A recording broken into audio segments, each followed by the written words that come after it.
Hi everybody, very welcome to Mentour and yet another video podcast. As always, I hope you're doing absolutely fantastic. Today on the video, guys, we're going to be talking about the horrible incident that happened yesterday in Austin, Texas in the United States, where a Southwest Boeing 737-700 reported having struck a human being on the runway just after landing. Now, how can something like that happen? What kind of security protocols are in force in order to make sure that that doesn't happen, and what can we as pilots do in case we see something on the runway? When can we go around? Stay tuned.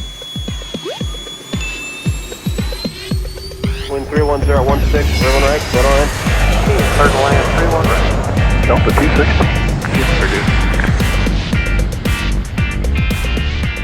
260. All right, so what happened yesterday was that an Southwest flight 1392 that went from Dallas to Austin in the United States had a completely normal flight. They came in and they landed on runway 17 right in Austin.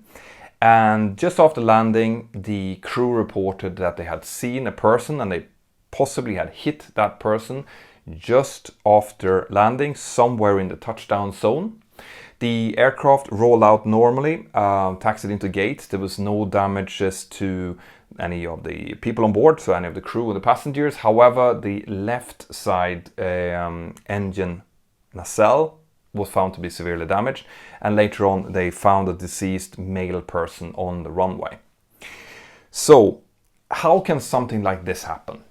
The reason I'm even taking this up as a video is because I was going into Aviation Herald and I was reading all of the comments, and there seemed to be a lot of misunderstandings around what a pilot can actually see and what a pilot can actually do in a situation like this. So, first of all, you have to understand that we, the pilots, we will have to and we must be able to assume that the runway we're about to land on is completely free of obstacles. That means free of other aircraft, free of vehicles, and free of airport personnel and unauthorized people. All right. Because there is precious little that we, the pilots, can actually do when we are in the landing phase. We're coming in with a 60-ton aircraft at 260 kilometers per hour. And the thing that we are focusing on is making sure that this aircraft lands where it's supposed to be and that we can start decelerating and safely exit the runway. That's our job. That's our focus. And this safety and security is maintained in a couple of ways. First of all, everyone that is on the maneuvering area, which we are calling, the part where the aircraft are maneuvering, so the taxiways and the runways, have to be in contact with air traffic control. That goes for every vehicle, it goes for every person, and it goes, of course, for every aircraft. So in order for you to be able to move around, you need to have clearance to do so. And that way, air traffic control can make sure that we don't get any runway incursions by vehicles and aircraft, for example. All of the personnel that is working anywhere on the ramp or close to the runway needs to have a reflective vest on. And that's going to be important in a while, okay? In order to secure that there's never any threats of unauthorized people on the maneuvering area, all of the airports are surrounded by high fences. But what you have to understand is that these fences can stretch for miles and miles, right? Tens of kilometers, because a big airport has an even bigger surrounding area, and these airport parameters tend to be guarded by airport police that regularly go around, make sure to check the fence to see that no one has tampered with it, for example, and to look for unauthorized people. And also, in some cases, you have video surveillance of these fences. So, why did I talk about reflective vests then? Well, this incident happened at 2023 local time in Austin. Local time of sunset is 2014 at the moment, which means that this flight probably did its approach during dusk and the beginning of darkness. Now, as we're coming in, we are starting to see the runway. The primary thing that we'll be looking at, if I'm the pilot flying, for example, is going to be the approach lighting, which is lights that are kind of directing our view towards the runway. And then you'll have the poppy lights that will indicate whether or not I am high or low on approach. And in some cases, on some bigger runways, you also have a touchdown zone lighting area, which is basically lights that flush into the runway that shows where the touchdown area is. You also tend to have a center line light indicating where the center line is. So this is what we see, right? In daylight, you will have your peripheral vision. You will probably see things. So if someone is running like an idiot towards the runway, you might be able to see it depending on how focused you are and how turbulent it is and how much you're working. But in darkness, you will not see anything around the runway area. You will just see the lights, and possibly if someone is working with a reflective vest as we're coming closer and the landing lights are starting to illuminate the asphalt, then we might be able to pick up someone running around or walking around with a reflective vest. But without a reflective vest, we won't see them. Just like if you're out driving a car, when it's dark, you will just see a very limited area where your headlights are pointing. It's the same for us when we're coming in. We have the main landing lights, which is shining down in the direction of the aircraft. And then we have the runway turn-off lights that kind of shines out a little bit out to the sides, but they're not that strong. So as we're coming in over the threshold, the landing lights are going to start illuminating the asphalt. That makes it easier for us to determine the flare. But it's not made to sit and scan for threats around the runway. That's not how it works. And it cannot be. It would be like you driving your car and constantly scanning the sky for falling things. Like, you concentrate on where the threats potentially are, and then you have to put your trust in the fact that the runway, the approach is clear, right? That's why we have air traffic control, and that's why we have rules and regulations around who can move around on an airport. So what about a missed approach then? What if you actually do see a person on the runway prior to landing? Well, the fact is that I have made a complete video about how and when we can do a go-around. But in short, you can execute a go-around, which is where you abandon the approach and, put thrust on and start going around for a new attempt at any point, even after landing, until you have selected the thrust reverses. So this means that theoretically, if you're coming in, landing in darkness, and you see something further down the runway and you think that this is a major threat and you haven't selected the thrust reversers yet, you could execute the go-around, take off again, and avoid the threat. All right. But like these pilots reported, this incident happened just after touchdown in the touchdown zone area. So this means that this aircraft would have traveled with about 140 knots, so about 260 kilometers per hour.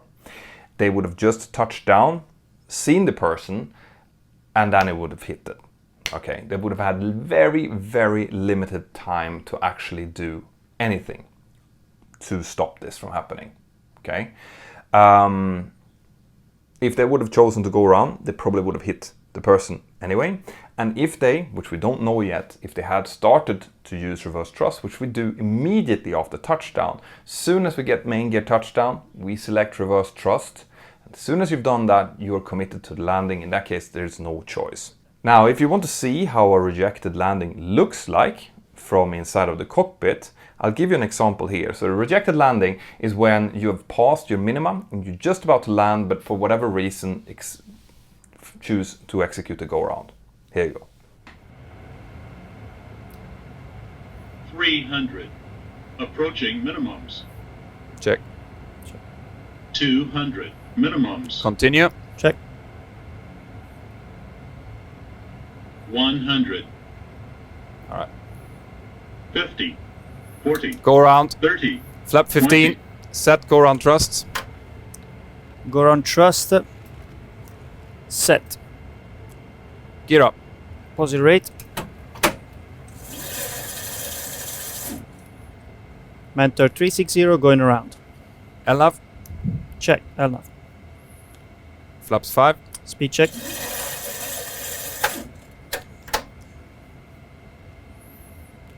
Flaps 5. Set. Flaps 1. Speed check. Tune radius for missed approach.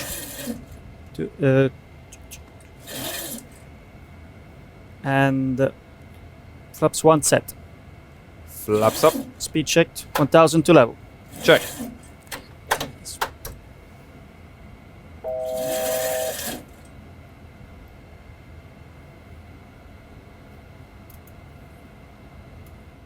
Right, so that's what we do in case we have to do a go-around. But like I said, in this case, it's very likely that they didn't have the choice of a go-around, or that even if they did go around, it wouldn't have made any difference. They would have hit that person anyway. So what about maneuvering then? What kind of maneuvering can you do once you're done at runway to try to avoid an obstacle? The fact is that an aircraft is not a Formula 1 car. It is not built to do high-speed maneuvering. This is why the runway is straight. All right? We're coming in with a very high speed, so 260 to 280 kilometers per hour normally. We're landing with maybe 60 tons. That's an enormous amount of energy. The only thing that we want to do is keep the center line and start using reverse thrust and brakes in order to decelerate. And then once we're down to taxi speed, generally around 10 knots or so, then we can start making large corrections, as in large maneuvering. Now, we do have the possibility to do a little bit of maneuvering. At those speeds, that's mainly going to be done by the rudder and by the rudder pedals. So if you land and you see a deer, for example, or in this case a person, well, then you can make a slight correction with a little bit of rudder, which is exactly what the pilots in this case said that they did. But the point here is that if you make a huge correction, as in if you try to avoid this person, you put a lot of rudder in, well, then you could lose directional control of the aircraft completely. And our objective during any landing is always to try to safeguard the aircraft, to do the landing as safe as possible. If that means that an obstacle suddenly comes up and we're gonna have to hit it, that's what we'll do.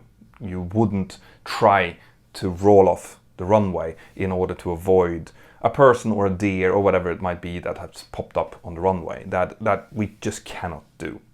So in this case, I am guessing that the guys probably did put a little bit of rudder in, try to get a little bit off the center line softly to try to avoid it, but the person still managed to hit the left engine nacelle. And as you can see, by the way, I'm going to show a picture now of the damage that came from the impact. So if you are sensitive, maybe you can skip this part, right? There's no gore here, but it is, you can see where the person impacted the engine. And here comes a picture of that. So as you can see, there's some quite substantial damage to the left-hand nacelle, and that's understandable. It was a male person, like a normal male person would weigh maybe around 80 kilos or so. And if you hit something weighing 80 kilos at 260 kilometers per hour, it is going to cause a lot of damage. And obviously it is not survivable by the person in question. So why did I do this video then? Well, as I was going through AvHerald and I was reading about this incident, then I saw in the comment sections that there was a lot of misunderstandings about what we, the pilots, can and should do in a situation like this, and also what the onboard system can do. So one comment that I saw was, well, couldn't they have seen this person on the weather radar? And the answer to that is no, that's not how a weather radar works. First of all, when we're coming in on approach, if we have the weather radar going, it would have been set to pitch up about 5 degrees, because what we're interested in using the weather radar for is weather. So to see if there's any cumulonimbus clouds, any storm clouds or something in the missed approach area or in the approach area. If we would tilt that down in order to see what's ahead of us on the runway, the only thing we would get is bright red ground returns. It would just be big red on the navigation display. It wouldn't tell us anything. So it's impossible to use the weather radar for that. Now, another thing that came up was TCAS. I've made videos about TCAS, guys. You can go and have a look at that. There's a lot of videos on that subject. But the main thing here is that in order for TCAS to work, you need to be two vehicles, in this case 2 aircraft. Both of you have to be transponder equipped, because these 2 transponders, they communicate with each other and they decide, well, okay, if you go here, I'm going to go there. That's how TCAS works in short. And also, TCAS does not give warnings at that low down. So if we come in and we have, let's say that there is an aircraft standing on the holding point with its transponder activated, then what we'll see is a yellow or sometimes red signal on the navigation display saying traffic, but you will never have any commands, okay? Because a TCAS command at that altitude would be very detrimental to safety. So TCAS obviously wouldn't work because no people have transponders on them, and that's not what this system is about, okay? So I want to really highlight here, guys, that the victims in this horrible incident is obviously the victim itself, but the family and friends of the victim, obviously, the crew that's involved. No one should ever have to be involved in an incident like this. It's just like the poor train drivers that hit people that jump up on the train tracks, or drivers that hit people that jumps off highway bridges. They are also victims in this. I feel very, very bad for the crew who was involved in this incident, and I hope that they feel okay. And also, of course, the airport workers that had to come out and actually find the body after this person, after this, which must have been absolutely horrible. That's it, guys. If you have more questions about this, about aircraft or airport security, there are some things that I cannot talk about, but some things that we can talk about. And this is why I have created the Mentour Aviation app. So if you want to hear about news stories that breaks like this one, and you want to come in and discuss it in a positive and a constructive environment, well, then get the app. It's completely free to download, guys. You can come in there, you can create your own profile with your own profile picture, and you can go in and talk about whatever it is that you want. Having said that, I hope that you guys are safe and healthy out there. I hope that you take care of yourself. Have an absolutely fantastic day, and I'll see you next time. Bye-bye. Right, guys, I really hope that you liked that. If you want more content like that, more aviation content, well then, check this out. I hope that you have subscribed to the channel and that you've highlighted the little notification bell. See you inside of the Mentour Aviation app, and have an absolutely fantastic day. Bye-bye.